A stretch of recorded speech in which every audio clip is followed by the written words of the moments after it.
10 పార్టీల వేదికగా శాంతి చర్చల ప్రతినిధులుగా ఉన్నటువంటి చంద్రకుమార్ గారు, హరగోపాల్ గారి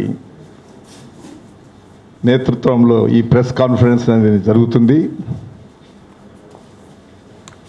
గత 2 మాసాలుగా ఈ కగారు గురించి రాజకీయ చర్చలు జరపాలనేటువంటిదే రాజకీయ పార్టీలుగా మేమందరం కోరుతున్నాం.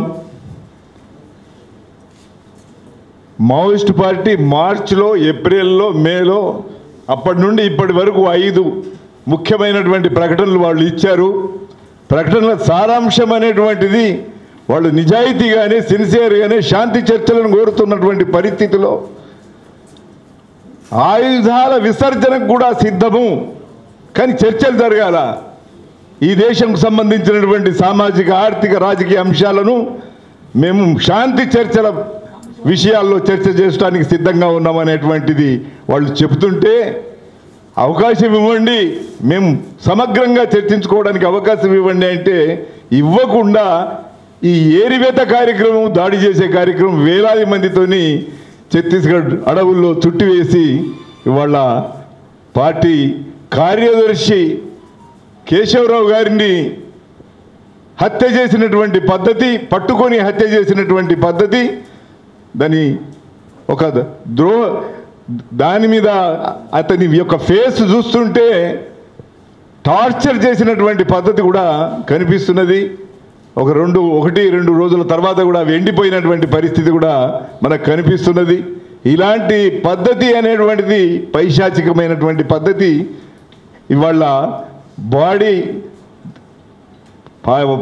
చనిపోయినటువంటి దేహాలు ఇవ్వడానికి కూడా మీరు భయపడుతున్నటువంటి పరిస్థితి ఉన్నది.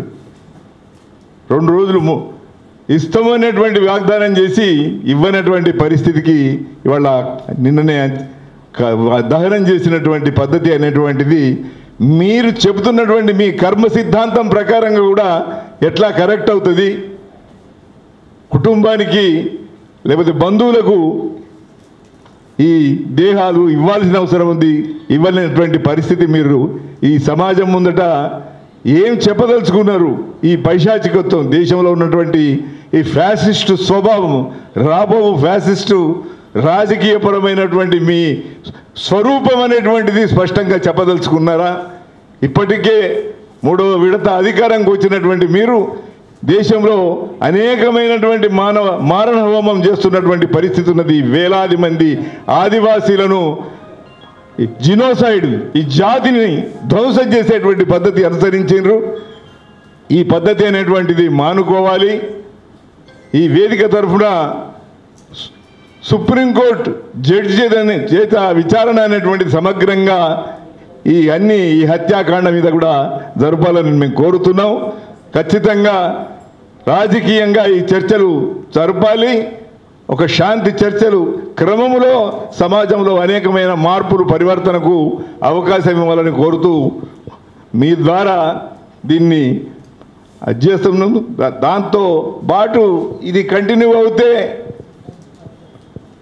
పోరాడేటువంటి రాజకీయ శక్తులు వీధుల్లోకి వెళ్ళి ఖచ్చితంగా ఒక ప్రజాస్వామిక ఉద్యమం అనేటువంటిది నిర్మాణం చేయాల్సి వస్తుంది. మీ మీద ఒత్తిడి తీసుకొస్తుంది. లౌకిక తత్వం ఇది రాష్ట్రంలో కూడా బూర్జువా రాజకీయ శక్తులు, రాజకీయ పార్టీలు ఉన్నాయి. వాళ్ళు ఈ రాష్ట్రంలో కూడా రేపు ఈ ప్రభుత్వాన్ని కూడా హ్యాండ్ఓవర్ చేస్తారా? ఇక్కడ ఉన్నటువంటి బీఆర్ఎస్ కానీ, ఇక్కడున్న కాంగ్రెస్ ప్రభుత్వం కానీ ఈ రాజకీయపరమైనటువంటి వాతావరణంలో వాళ్ళు బయటికి రావాలి. స్పష్టంగా ఈ దేశంలో శాంతి చర్చల గురించి కూడా వాళ్ళు అంగీకరించారు. వాళ్ళు వీధుల్లోకి వచ్చి కూడా రాజకీయంగా ప్రజల ముందట ప్రజలందరినీ కూడగట్టి ప్రభుత్వం మీద ఒత్తిడి తీసుకురావాలనేటువంటిదే మేము విజ్ఞప్తి చేస్తున్నాం.